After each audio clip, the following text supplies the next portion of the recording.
పాలు వింటుంటే రొమ్ములకు రక్తం వస్తుంది. మోతవారి లెక్కలు దిగుతాడు. నాకు అర్థం కాదు కానీ వచ్చిన పైసలు పింఛన పైసలు వేసుకొని లోపల పెట్టుతాడు, బ్యాంకులో వేసుకుంటాడు, కుండలలో పెట్టాడు, మెత్తలలో పెట్టాడు. ఆవిడ తెలియదు. అమ్మ మాడుతున్నాడు. ఏది నువ్వేం చేస్తున్నావు మరి? నువ్వు గాజులే కాస్తున్నావు మరి. నువ్వు గాజులే కాస్తున్నావు. అమ్మ మాడుతున్నావాడా? 4 రోజులు అవుతుందయ్యా.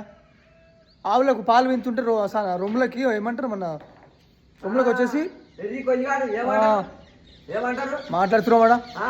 ఇప్పుడు నీతులు చెప్పకు. నువ్వు నీతులు చెప్పకని చెప్తున్నాడు. మరి కాకనే చెప్పొచ్చు. కాకేకనే చెప్తే ఆయన వేస్తుండే పోయి పిల్ల ఏనో పట్టుకొస్తుండే పోయి. నీ అమ్మ మంచిగా రావాలి కొల్లి రాత్రి తాడికాడికి రావాలి, కొల్లి తాగాలి, పండుకోవాలి.